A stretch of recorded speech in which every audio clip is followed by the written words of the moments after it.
Be seated. Numbers chapter 34 this evening. Sunday nights, Genesis to Revelation. Now remember, the children of Israel are camped on the eastern side of the Jordan River, and they're just about ready, really just slightly over a month away or so from entering into the Promised Land. And the group that Moses is dealing with at this particular point in time, you'll hear me repeat this many times throughout the book of Deuteronomy, but he's not talking to the first generation of the children of Israel that came out of Egypt. They have now died off. And so what he's speaking to a group of people now that are the second generation, and in some ways he's repeating certain things, giving them new information because they were just whippersnappers when the oldest of them heard these things the first time or were exposed to them. And so he's refreshing their memory, and for those that haven't heard, they're hearing it for the first time. And in chapter 34, it's an interesting chapter. For those of you who read a little bit ahead of time, this afternoon or whenever, you look at it and say, wow, okay, why even bother reading through that? In the chapter, because it's the Bible. Okay, that's the short answer. All right, but we never do the short answer around here. So here's the longer answer that's on top of that. In chapter 34, God gives the children of Israel the boundaries of the land that they're going in to possess now, the Promised Land. So he gives them the northern boundary, the southern boundary, the eastern boundary, and the western boundary. And he's just giving them it's a little sliver of land. It's not a big piece of land. Hard to believe. You go to Israel and you can drive it up and down. It takes less time than to drive down to L.A. It's smaller than our state of New Jersey. But you don't have to have a lot of land when it's well located. And the nation of Israel is very well located. It connects three of the great continents of the world together. And the traffic of the ancient world, the center of the ancient world was not the United States of America. The center of the ancient world was Asia, Africa, and Europe. And they connected those three continents together. Virtually everything that happened went through their land. So if you're going to give a group of people, your people, a small piece of land in order for them to be an influence for you in the whole world, and you know they're going to probably be a relatively small group of people in terms of the population of the whole world, you couldn't give them a better piece of land. Not just is it a prosperous piece of land and flowing with milk and honey and able to raise great herds and crops and all these things, but its location is very, very strategic. And the strategicness of the location is even, well known to us today. So the eyes of the whole world are on Israel. And who's going to threaten Israel? Is Israel going to stop Iran before Ahmadinejad makes his threat that he's going to launch missiles and wipe them out, and his version of a holy war and all? So all that stuff's even going on today. But one of the things that the Lord was doing in giving them kind of these set, God-determined borders is God knew He was going to bless them. They're going to go in that land. He wasn't kidding when he said, it's a land flowing with milk and honey. You're going to prosper there. You're not just going to get by, from week to week and wonder what's going to happen. This land will give you crops, and it'll allow you to raise herds. It'll be more than you can eat as a people. You're going to prosper there. And one of the hardest things for God's people, any people, but God's people, to handle is prosperity. Because we can have a tendency to get a little more time on our hands and some options that we might not otherwise have, and then we can start to get ourselves into trouble. And so He's telling them, you're going to prosper there, you're going to become wealthy there. And then what does the history of man teach us? That when nations prosper materially, they start to look to their neighbors. Well, what do they got over there that we can have? And so they become strong, they become powerful, they develop a military, they develop an expansionist mentality, and pretty soon they're taking over all the countries around them. And God did not want in His people then, not in His people now, to have this expansionist mentality and kind of military mentality related to the rest of the world, that they exist for us to conquer and not for us to get everything that we can from them. And so he says, these are your boundaries. And so I'm going to give you these boundaries. You'll have enough on your hands to go ahead and possess all of that land. And I don't want you to go any further than that. And you look at the nation of Israel even today. How many of those nations that surround them could they whoop? You pick up Modesto B tomorrow morning and they've invaded, you name the nations they could invade. Strip them of all of their wealth, expand their territory, time 10 in 48 hours. They could do it. They have the power to do it militarily there. And yet, to Israel's credit to this day, they're not an expansionist people. They just want their piece of land, the land that God has given them within those borders, and they'll be happy with that. Now, David had to fight against the nations that were around him because they attacked him to take from the children of Israel what God had given them. And the nation of Israel has to fight in order to protect what has been given to them by God even to this day. But again, to Israel's credit, they are following what God has said in His Word. This is your land.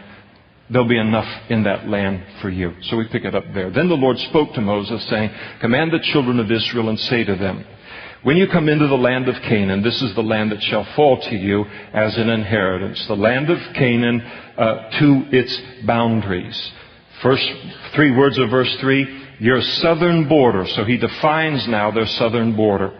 Shall be along the wilderness of Zin, along the border of Edom, and then your southern border shall extend eastward to the end of the Salt Sea, speaking of the Dead Sea. Your border shall turn from the southern side of the ascent of Akrabim, continue to Zin, and be on the south of Kadesh Barnea. Then it shall go on to Hazar Adar and continue to Asmon. The border shall turn from Asmon to the brook of Egypt, and it shall end at the sea, speaking of the Mediterranean Sea. Now, the description here on this, there'll be no test, but the description that he gives here is basically defines what Israel's border is to this day, their southern border. It's a little different than what they possess today, but the description that's given here for their southern border would also include the Gaza Strip. That would not be in anybody else's hands. That's a part of the portion of the Promised Land that was given to the Jews. As for the western border, verse 6, you shall have the great sea for a border. This shall be your western border. Well, that's an easy border, isn't it? It's called the Mediterranean Sea. So that defines that border. Not much to fight over there. And this shall be your northern border. From the great sea, you shall mark out, the great sea being the Mediterranean, you shall mark out your border line to Mount Hor. From Mount Hor, you shall mark out your border to the entrance of Hamath. And then the direction of the border shall be toward Zedad, and the border shall proceed to Ziphron, and it shall end at Hazar Enan. This shall be your northern border. And what is being described here is pretty close to what their current border is, except that the border that's described here in Numbers chapter 34 would include the southern section of what is known today as Lebanon. So do you see it? Read in the news a lot of the kind of diplomacy that's going on, and sometimes something less cordial than diplomacy going on over trying to force Israel to give back to Syria the Golan Heights, which is up in the north. Well, what's described here includes the Golan Heights and even more, includes much of southern Lebanon. And then their eastern border, you shall mark out, verse 10, your eastern border from Hazar Enan to Shephem. The border shall go down from Shephem to Riblah on the east side of Ain. The border shall go down and reach to the eastern side of the Sea of Chinnereth, which is the Sea of Galilee. The border shall go down along the Jordan River, which separates Israel from Jordan today. So the border go right along that Jordan River, and it shall end at the Salt Sea, that is the Dead Sea, and this shall be your land with its surrounding boundaries. And so their eastern border is very much what, given to them is very much what constitutes their eastern border today. And so what is called by some of the surrounding countries called the occupied territory. They don't acknowledge that land that Israel gained in the previous wars when they were attacked. But when you come back to the Bible, that land, everything to the west of the Jordan River is given to God. And He ends up having the final say on just about everything. So don't bet your lunch money against Israel possessing that land.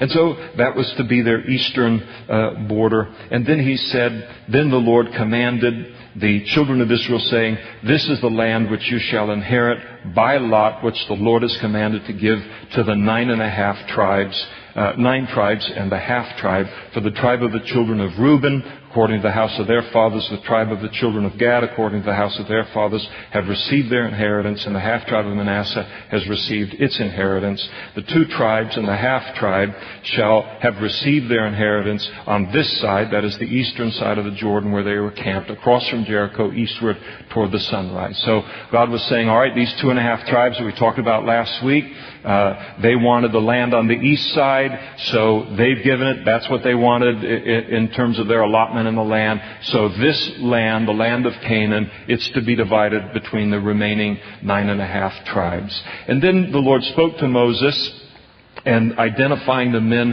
who were to be responsible for the allocation of the promised land to the different tribes and to the different clans within those tribes once they did possess the promised land. And so this was their responsibility. It's one thing for God to say something. Now there need to be leaders that will then enact that. And so He takes care of all the details. These are the names of the men who shall divide the land among you as an inheritance. Eleazar the priest, Joshua the son of Nun, and you shall take one leader of every tribe to divide the land for the inheritance. And these are the names of the men from the tribe of Judah. Caleb was the man that was chosen from the tribe of the children of Simeon. Shemuel from the tribe of Benjamin. Eladad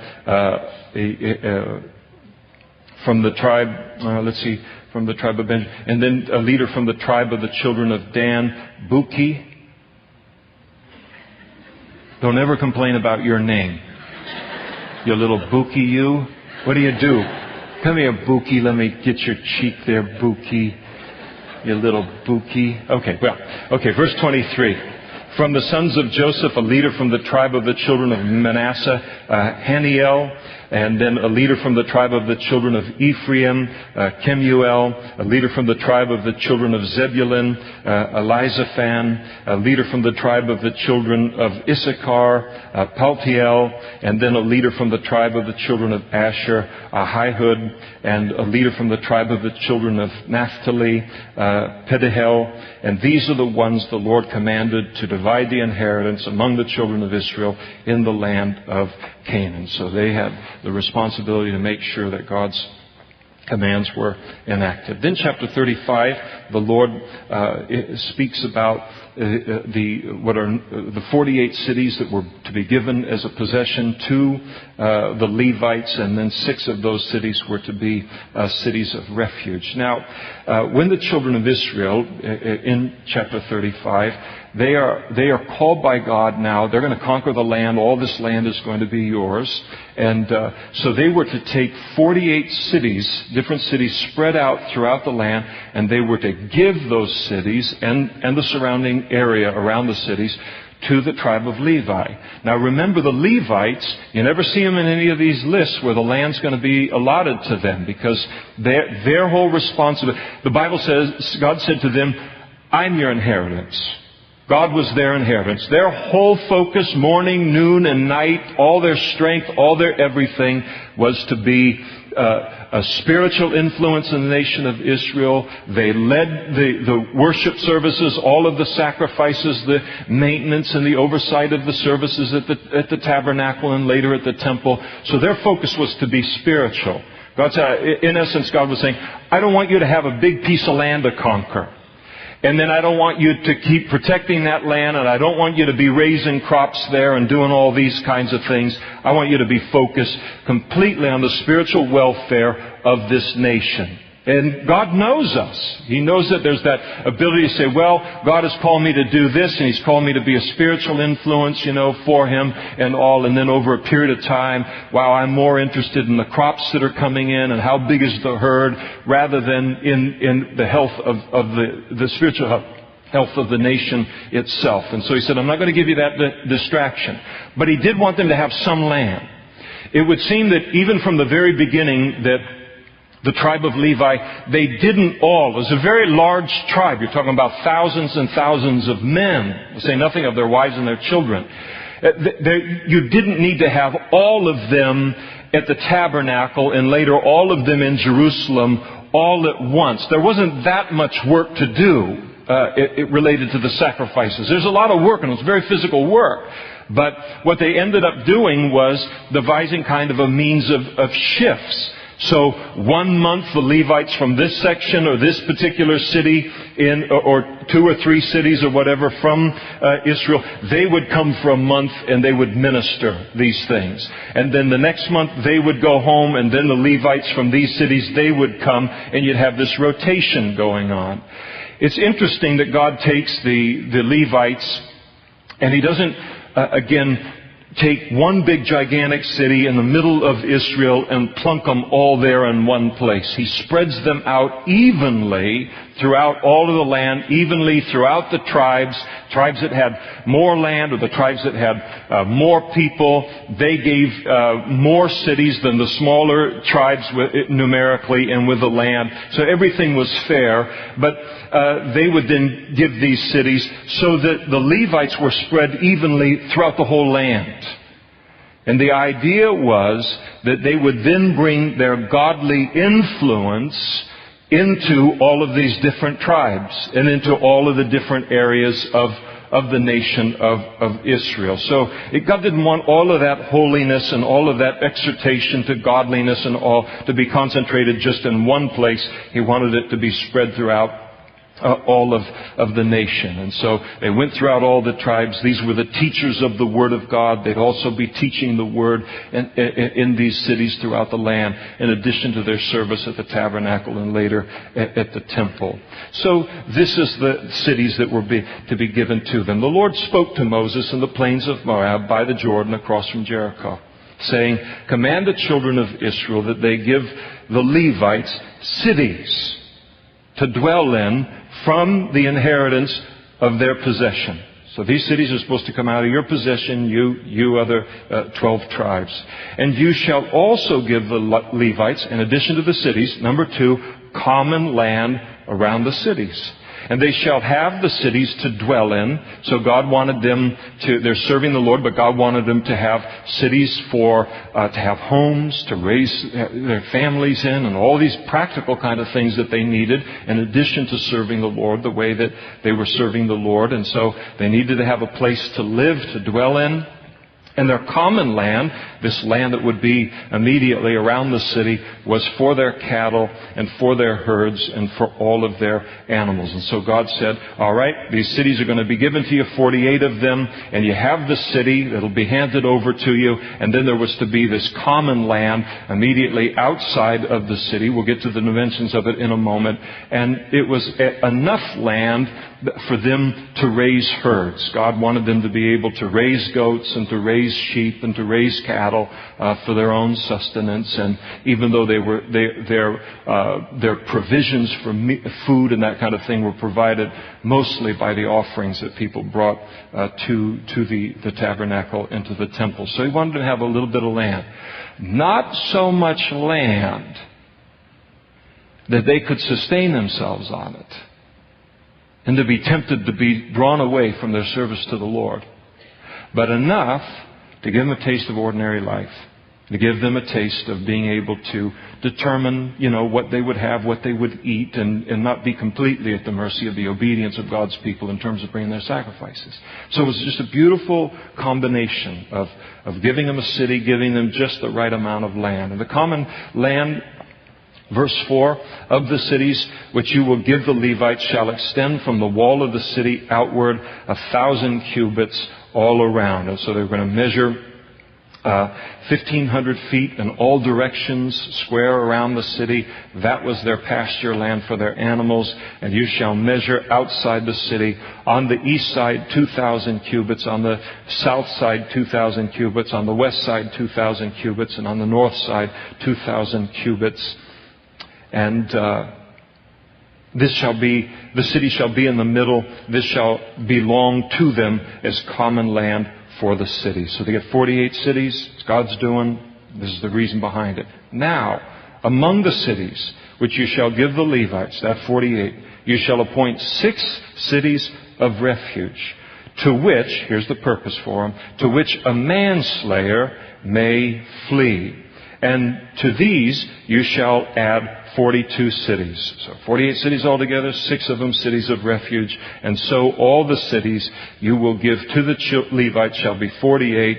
These you shall give with their common land. And so the total number. And the cities which you will give shall be from the possession of the children of Israel. From the larger tribe you shall give many. From the smaller tribe you shall give a few. He didn't want like the larger tribe with more people outvoting the smaller tribe and saying, yeah, in the land of Simeon, let's put about 38 of those cities. Gobble up all their land. God knows us, I'm telling you. He knows us. So it was to be spread out, done fairly. Each shall give some of its cities to the Levites in proportion to the inheritance that each one receives. And then the Lord spoke to Moses, saying, speak to the children of Israel and say to them, when you cross the Jordan into the land of Canaan, then you shall appoint cities to be cities of refuge for you. Here's the reason, that the manslayer who kills any person accidentally may flee there. And they shall be cities of refuge for you from the avenger, that the manslayer may not die until he stands before the congregation in judgment. And so the cities of refuge, the purpose of it was a place where if a person accidentally killed another person, accidental death, he could run to that city. Once he entered into the city, he was safe from the avenger of blood. Now, what the avenger of blood was in that ancient day, it's also known as a kinsman redeemer. In Israel at that time, they did not have the whole kind of legal structure that we have. They didn't have courtrooms and jails and prisons. They didn't have a national guard. They didn't have local police force.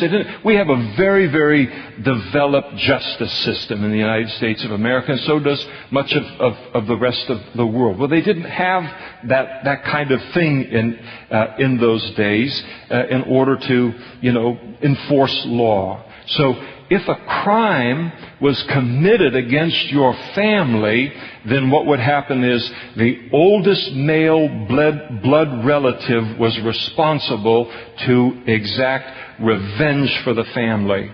And that person was known as the kinsman redeemer, or here as the avenger. So in those days, you didn't just sin against an individual. You sinned against an entire family.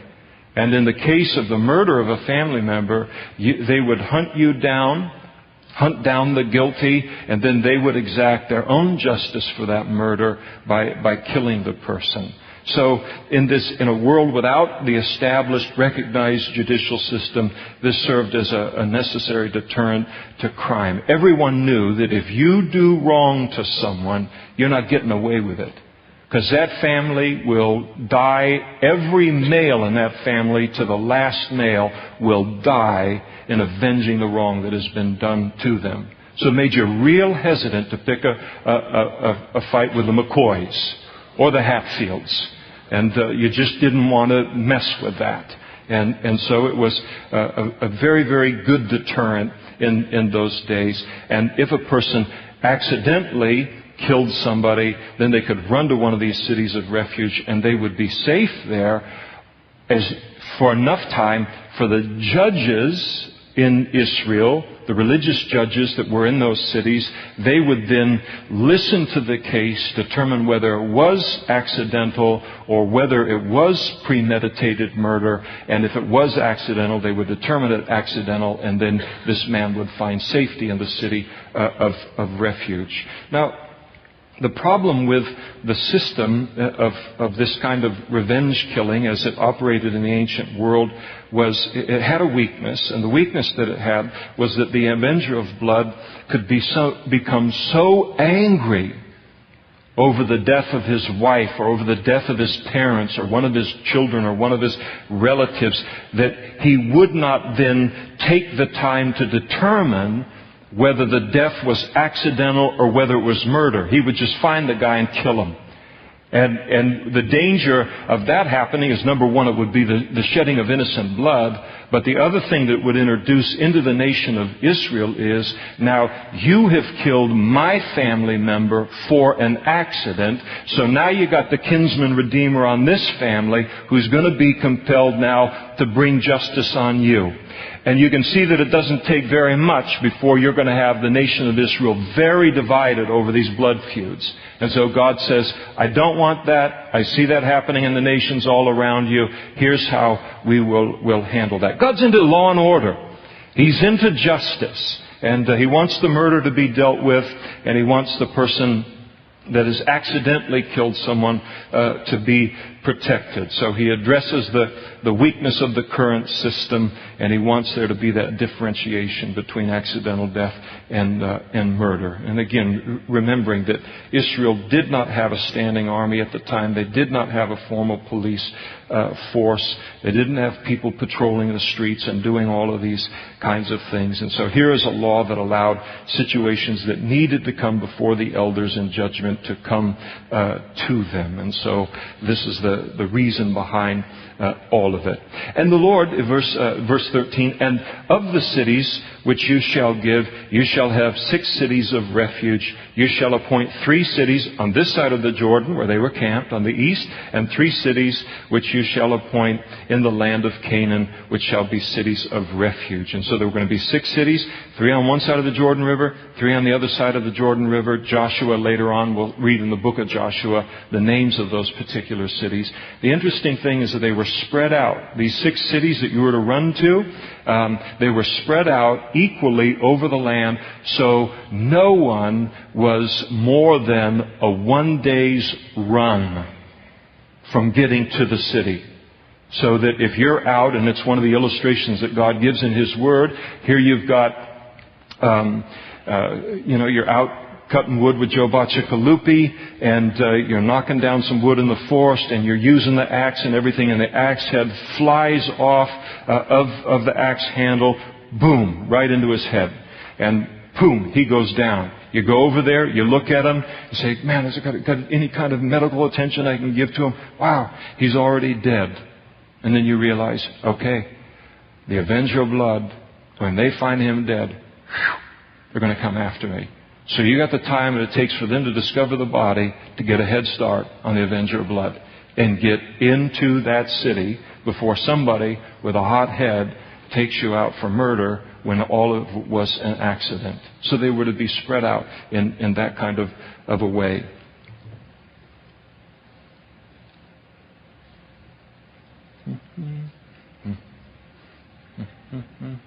You know what verse we're on. I'm the only one that does. Verse 15, isn't it? These 6 cities shall be for refuge for the children of Israel, for the stranger and for the sojourner among them, that anyone who kills a person accidentally may flee there. Now this is interesting. God says this law is not just for the Jews. This law is for the Gentile too. I want there to be justice for the Jew and the Gentile in my land. This is my land, and I want everybody protected in this way. Now the Bible says, as the religious leaders came to Jesus and they were confronting Him in John chapter 5, and He said, you search the Scriptures, for in them you think you have everlasting life. But He said, these are they which testify of me. The entirety of the law and the prophets, the Old Testament Scriptures, it's all a picture of Jesus. And the cities of refuge are just a beautiful picture of Jesus and the refuge that a sinner finds in Him. And so one example of it is concerning the cities of refuge. They were divinely provided by God as a place of salvation for the innocent. Now the Bible tells us, book of Hebrews, that Jesus is better than any picture of Him in the Old Testament. And you know how Jesus is better? Because He's a refuge not only for the person who is not guilty, but He's a refuge for the person who is guilty. He not only covers and gives us a refuge related to accidental sin, but for sin that we do on purpose. How many of you would be at peace tonight in your relationship with God and have a confidence related to your future in heaven if you knew that Jesus only forgave unintentional sin? Just a quick show of hands. For the purpose of the tape, there are no hands risen. So we need a Savior that covers unintentional sin and intentional sin. In a room just filled with sinners. Glad to take communion with you tonight. We should celebrate mightily. A second example of how they were a picture of Jesus is that this was provided for Jew and Gentile alike, this refuge, without any discrimination. Romans chapter 3, verse 29 says, "Or is He the God of the Jews only? Is He not also the God of the Gentiles?" Yes, the Gentiles also. "Since there is one God who will justify the circumcised by faith and the uncircumcised through faith." He has a concern for Jew and Gentile alike. He's provided a refuge for Jew and Gentile equally and alike. Another picture of all of this related to Jesus is that these cities of refuge were accessible to all. Everyone had access to Him. For God so loved the world that He gave His only begotten Son, that whosoever, access for anyone, believeth in Him should not perish but have everlasting life. And the additional thing related to this is that all of these cities, as a place of refuge, they were well known. The places of salvation were well communicated to the whole world. Everyone knew what cities to run to. They didn't have to guess where salvation might be found. And so too with Jesus, God has announced to the whole world where refuge from sin is found, where salvation might be found. Peter spoke in his sermon in Acts chapter 4, and he said, "Nor is there salvation in any other, for there is no other name under heaven given among men whereby we must be saved." Speaking of Jesus is the well-known refuge for the sinner, the one who's guilty of sin. On and on. You could literally go on. We'd spend the whole night on how the cities of refuge were a picture of Jesus. We might look at a point or two as we finish out the chapter, as we go through. It's a very rich picture of Him. And so this is what they were there for the Jews, also for the Gentiles. Verse 16, "But if someone strikes another person with an iron implement," boom, on purpose, "so that he dies," that's a murder. "And the murderer shall surely be put to death." God believes in capital punishment. Believes in the Old Covenant there. And New Covenant also. "And if he strikes him," someone strikes another person with a stone in his hand, deliberate, desire to kill him, "by which one could die, and he does die, he's a murderer, and the murderer shall be put to death. Or if he strikes him with a wooden hand weapon by which one could die, and he does die, he's a murderer, and the murderer shall be put to death. The avenger of blood himself shall put the murderer to death." So if this guy flees to the city and he's a cold-blooded murderer, the judges would say, "No, you are guilty of murder. There's no refuge for murder here." And he'd be turned over to the avenger of blood, and the avenger of blood would then execute the person. "The avenger of blood himself shall put the murderer to death. When he meets him, he shall put him to death. If he pushes him out of hatred, or while lying in wait, you ambush someone, or he hurls something at someone so that he dies, or in enmity or hatred, he strikes him with his hand so that he dies. The one who struck him shall surely be put to death. He is a murderer. The avenger of blood shall put the murderer to death when he meets him. Murder is a big sin to God. We'll see a little bit later. It defiles the land. It defiles a country in a way He doesn't want a country to be defiled by it. Murder is a big deal to Him. And so He wanted to be dealt with properly. He gave no refuge for deliberate, cold-blooded murder. However, if someone pushes another person, so you just shove him, but you don't intend to kill him without enmity, you don't hate the guy, or someone throws anything at him without lying in wait. There's an intention to kill him. Or uses a stone by which a man could die, throwing it at him without seeing him. So you just throw a big rock out in the middle of the field and, ooh, that's not a good sound. And you accidentally killed someone out there. But you didn't do it on purpose, so that he dies while he was not his enemy or seeking his harm. Then the congregation shall judge between the manslayer and the avenger of blood according to these judgments. And so there was the differentiation. So the congregation shall deliver the manslayer from the hand of the avenger of blood. So he's innocent, wasn't on purpose. He's delivered. The avenger of blood cannot take this man's life. And the congregation shall return him to the city of refuge where he had fled, and he shall remain there until the death of the high priest who was anointed with holy oil. So that was one of the characteristics, is that if you were guilty of manslaughter or guilty of accidental death and you ended up in one of these cities of refuge, you had to stay there until the death of whoever was the high priest at that time. So if the new high priest was 27 years old, that's probably you're going to be in that city for the rest of your life. If he's a little bit older and the high priest died, then the people that were held in the cities of refuge, they were then released to go home, and the avenger of blood could not take any action against them. Beautiful picture also of Jesus. Again, He is our high priest, and the death of our high priest has set us free from the bondage of our past sin. And again, Jesus is better, so He frees us from the guilt of deliberate sin as well as unintentional sin. So He's provided greatly for us in this new covenant.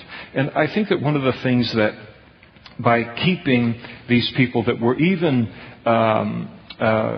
innocent related to murder here, keeping them in the city of refuge until the time that the high priest died. I think that one of the things that did is it would ease the pain of the grieving family. To know, well, at least the person didn't get off completely free. And the other thing that it did is it left the sentence of the person finding refuge in the city of refuge in the hands of God. And people could live with that. I can live with the fact that this man is at least paying some price for the death of my loved one, and it's up to God how long they stay and confined to that city of refuge. If he left the city of refuge before the death of the high priest, then the avenger of blood could take him out, and his own blood was on his own head related to that. Interesting, too, to realize, at least interesting to me, interesting to realize that these 6 cities that constituted cities of refuge, they belong to the Levites. And so you would think that, wow, if you've got a city of refuge and you've got a bunch of people that have to live in this city and they can't leave this city until the death of the high priest, wow, we got a pool of slave labor like you can't believe. They got no options. We can take advantage of them. But because these were cities of the Levites, godly people, a fear of God, this city would have been a place, just a perfect place for them to be, and where there would be that loving attention given to them, and a compassion on the place that they found themselves in life, not because they had deliberately done something. And if the manslayer at any time goes outside of the limits of the city of refuge where he fled, and the avenger of blood finds him outside the limits of his city of refuge, and the avenger of blood kills the manslayer, he shall not be guilty of blood, because he should have remained in his city of refuge until the death of the high priest. But after the death of the high priest, the manslayer shall return to the land of his possession. And after these things shall be a statute of judgment to you throughout your generations in all your dwellings. Whoever kills a person, the murderer, shall be put to death on the testimony of witnesses. But one witness is not sufficient testimony against a person for the death penalty. And so, all the way through the law of Moses, nobody could be put to death in a capital crime on the basis of just one eyewitness, one source of evidence. For those of you who are in the legal profession, you read the Old Testament, you read the law, and you realize how much our whole judicial system is based upon the Old Testament law. And so here we will take in a court of law not only an eyewitness, but then also circumstantial evidence constitutes a witness. But you need more than just one witness to build a case that can result in execution. And moreover, you shall take no ransom for the life of a murderer who is guilty of death, but he shall surely be put to death. In other words, justice was to be meted out uniformly. You were not to be able to circumvent justice because you were powerful or because you were wealthy.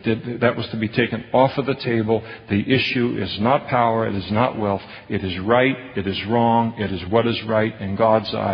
That's what was to be done. And you shall take no ransom for him who has fled to his city of refuge, that he may return to dwell in the land before the death of the priest. He couldn't buy off and say, let me give you 5,000 shekels so that I can go home before the high priest dies. And so God doesn't want any of this kind of corruption in that, and he knows that these kind of things can set in, so he prohibits it ahead of time. And so you shall, the reason behind all this, so you shall not pollute the land where you are. For blood defiles the land, and no atonement can be made for the land for the blood that is shed in it, except by the blood of him who shed it. Therefore, do not defile the land which you inhabit, in the midst of which I dwell, for I, the Lord, dwell among the children of Israel. Nobody wants to live in a crime-ridden city. Nobody wants to live in a neighborhood in the city where all kinds of innocent blood is being shed and nobody cares and nobody's doing anything about it. It's a terrible way to live. And God looks and says, I don't want to live in that kind of a neighborhood. This is my land. I don't want to live in a land where people are just killing each other and going on about their business like it was nothing. So God doesn't want to live in that kind of a neighborhood or that kind of a country either. So he says, I live here. You don't just live here. I live here. And this is how I want it to be, because this is the kind of country I can live with. Chapter 36. Now the chief fathers of the children of the chief fathers of the families of the children of Gilead, the son of Machir, the son of Manasseh, of the families of the sons of Joseph, came near, and they spoke before Moses and before the leaders and the chief fathers of the children of Israel. So we've got a pretty big powwow going on here, a lot of powerful people. They got a request here as they approached Moses and the leadership. And they said, the Lord commanded my Lord Moses to give the land as an inheritance by lot to the children of Israel. And my Lord was commanded by the Lord to give the inheritance of our brother Zehoshaphat to his daughters. And we remember earlier in chapter 36 of the book of Numbers, where the daughters, they were several daughters of a father. He had no sons. They're going into the promised land, and they said, our father's name is going to be lost. No land's going to be allocated to us for the sole reason that we are daughters and not sons. Could you approach God related to this issue? And God came back to Moses and said, this is a fair request that they're making here, and so land is to be allocated to daughters as well as sons. They have a place to own land in Israel. Now, a complication comes up, because in that culture, when a man married a woman, what belongs to the woman, I assume it's the case today, but it's quite a legal world we live in, but what belonged to the woman now belongs to the man, to the head of the household. And so the danger is now you've got all these guys who, here's a guy that may live over in another tribe, and he looks over into the tribe, a portion of land that's held by another tribe, and he looks, and here's a stream that's got great trout fishing. Men are carnal, I'm telling you, it's just sad. But he looks and says, that's a great creek. I'd like to have a river like that. You can do some trout fishing and the whole thing on it. And he said, who owns it? He said, well, this woman owns it over here. He goes, well, I wouldn't marry her normally. That's a pretty nice stream. I think, put the two together, and I think we've got something I could live with for 40 years. It's carnal, I know it, but God's got to look out for this stuff. And so what would happen then is the potential for him now, he'd marry her, and then this land, after the time of the Jubilee, that land would now belong to this man from another tribe. And this isn't something that's foreign to human history. I mean, those of you who read European history, I mean, you've got German princesses marrying English kings, and French this, and Swiss this, and Italian this, and no concern at all for who likes who or is attracted to anyone like that. They got land, they got something we want, we're going to marry you off into that so we can have a stake in that. God says, I don't want that kind of stuff going on. I don't want a transfer of wealth and land and power and all based on these kind of things. I want this land to remain within the families. So there's no problem with the guys marrying, but the women, it's a very small segment of the population that was in this kind of a place. But it was a problem. And a specific one, and God's going to give a specific solution to it. And here it is. Enough of the introductions. Come on, Kyle, let's move on this thing. Where are we again? So, okay, here we go. All right. So, verse 3. Now, if they are married to any of the sons of other tribes of the children of Israel, then their inheritance will be taken from the inheritance of our fathers. We're going to have a land swap going on here with this marrying stuff. And it will be added to the inheritance of the tribe into which they marry, and so it will be taken from the lot of our inheritance. It's going to look like a jigsaw puzzle when this is said and done. And when the Jubilee of the children of Israel comes, then their inheritance will be added to the inheritance of the tribe into which they marry. And so their inheritance will be taken away from the inheritance of the tribe of our fathers. So it's a real problem. It's a complication. Then Moses commanded the children of Israel according to the word of the Lord. So he seeks the Lord, and here's what the Lord comes back with. What the tribe of the sons of Joseph speaks is right.